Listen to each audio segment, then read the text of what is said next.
They lied to us. The Rams were not given a gift by the NFL. We were lied to. We were bamboozled, hoodwinked, whatever word you want to use. We're going to talk about Brenda's song schedule release, some record predictions, and how we were lied to on the schedule and a schedule leak the day before the schedule was released. All on today's episode of the Rams Digest. I'm your host, Joshua Giron. Remember, if you guys are not subscribed to the channel, do me a favor. Press that subscribe button now, as roughly 73% of you guys are watching the videos, but you're still not subscribed to the channel. Do me a favor, press that subscribe button so you don't miss any daily Rams content here at the Rams Digest. First things first, we're talking about how the NFL lied to us. I did talk about a story yesterday saying the Rams were about to do something they haven't done in 50 years. The rumors and everything was pointing to the Rams facing off versus Tampa Bay Buccaneers at the prime time slot on Thursday Night Football for Thanksgiving Day. I mean, such an exciting announcement to have, just for it to ultimately be false. Here was the source. You guys can go blame them if you want.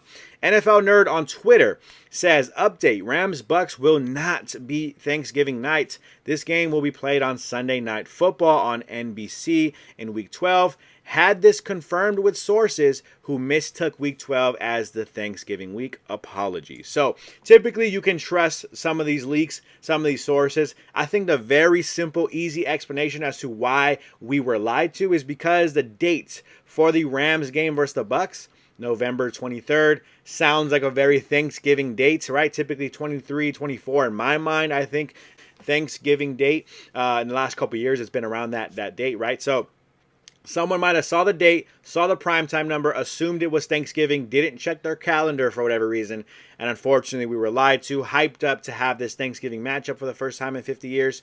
Unfortunately, not the case. But I will say this, it is kind of a point to make, right? First of all, I apologize for spreading that misinformation, but I will say it's interesting. Why does the NFL have the Cowboys every year, the Lions every year, and you can say tradition or whatever it is, but the teams that do get to play on Thanksgiving, shouldn't this be like a rotation for some of the teams? Like maybe get some new teams in there to get the opportunity. Like whatever system they have, the Rams not having a Thanksgiving game day in 50 years seems kind of odd to me, unless maybe the teams themselves are opting in or opting out of potentially playing on these holidays. Very curious to me why the Rams don't have Thanksgiving as a holiday they can play on. Maybe, hey, the Rams organization wants to use that date for players to go back and have obviously a great time with their families. But overall, very curious to see why the Rams haven't done it in over 50 years and why it's going to continue to be that way for another NFL season. Very, very unfortunate. But we do have some record predictions, as obviously the NFL schedule has been officially released. If you guys missed the Brenda song release video, you guys should definitely check it out. At first, I was kind of like, okay, not the most, it is creative, don't get me wrong, but not the most entertaining. I've seen like the Minecraft and the anime edits of years past. But ultimately, I watched that Brenda song video and I thought it was pretty funny. Maybe you can say it's because she was my childhood crush or whatever, but overall, Brenda song did a pretty good job releasing the Rams schedule, making some funny jokes in there, throwing definitely some shade at some rivals as well, and giving some love to the Arizona Cardinals, which was pretty cool to see. Sports Illustrated reveals record prediction for the Rams. Los Angeles Rams should be in good shape if the prediction turns out to be true. I agree with this. I think the Rams schedule, looking at it, just kind of straight up looking ahead, it looks like a pretty solid schedule for the Rams. Sports Illustrated came out with their prediction, and I'm glad to see it's not the Rams being disrespected. Los Angeles Rams 12-5 is the record prediction from, I think, Gilbert Manzano, who wrote this article on Sports Illustrated about the Rams schedule. For the Rams to become legitimate Super Bowl contenders, they will need faster starts in the past two seasons, which is true. They started 3-6 in 2023 and 1-4 last season. You can argue injuries or whatever you like, but that is the truth. Not a great start to the season. With the arrival of Devontae Adams, perhaps the Rams can get by the AFC South teams, the Texans and the Titans, to jump to a 2-0 start this season, right? Obviously very intriguing to see all these matchups the Rams have, but if you kind of go and look at the weakest division in the NFL, or one of the weaker divisions, I should say, not the weakest, one of the weaker divisions in the NFL and the AFC South, I think it definitely, is an opportunity for the Rams to start the season very strong. 2-0 would be a great start compared to what they've seen in recent years. I will say this, though, it is kind of iffy, right, that they're going to start that strong.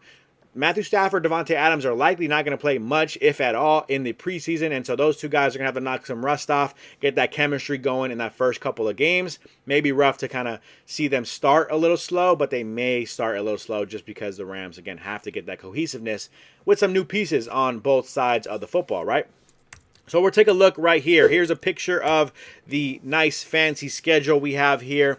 The Cowboys, the Chargers, and the Browns starting off with that, preseason matchups. By the way, the Royal Tour remastered. I'm a little bit disappointed they're doing the Royal Tour again, but it's fine. Preseason matchups, Cowboys, Chargers, Browns. Those are cool, but again, not really major players going to be playing a role in those games. We have Texans, Titans, Eagles, Colts, Niners, Ravens, and Jaguars. Jaguars, remember that game will be played in London, 6:30 a.m. PST, which will be tough to get up for, but we'll try to watch that one. And you take a look, right? You have that first half of the season, if you will, before the bye week. You got some pretty solid games under your belt. I think this would be a good opportunity for the Rams to start the season strong. Obviously, a couple road games, a couple tests, and then you have that London game, which you have a bye week afterwards. So the Rams should be able to get back to their regularly scheduled program after a full week off after London. Finishing 12-5 is very, very realistic. Win, lose, whatever you want to say versus whoever team you want to give the losses to. I think the Rams finishing 12-5 is very, very realistic. Probably where I have where the Rams should win. I've seen other predictions saying the Rams are 11-6. I think they could win the division with an 11-6 record as well. That's my prediction, kind of obviously rough off the top of the head, just kind of giving some guesses there. You guys let me know your record prediction, some games you're looking forward to this upcoming season. That Lions game on December 14th is a very intriguing game. I may just show up as a fan at that game because my birthday is around that time, so maybe I'll just treat myself with the Detroit Lions versus LA Rams matchup. We'll see what I'm thinking there. But yeah, let me know if you guys are going to a game, how many games you're going to, what you guys are feeling with this season. Are you excited to see this Rams team possibly compete for a Super Bowl in the 2025 NFL season? 12-5 record, very realistic. That's where my prediction's at as well. Let me know your predictions down below in the comment section.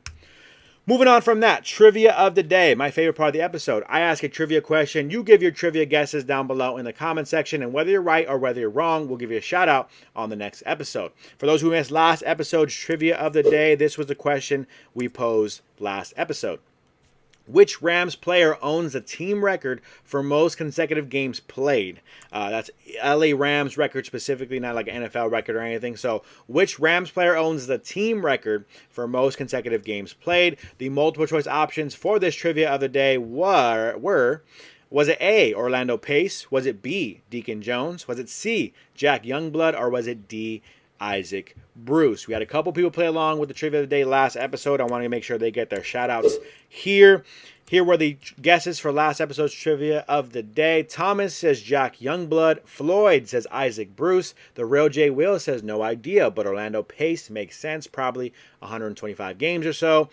Brian B says Orlando Pace, I believe. And Jack Youngblood for Tanner G. He says, I thought I seen he played a whole season on a broken leg. I'm going to guess he has the consecutive game record.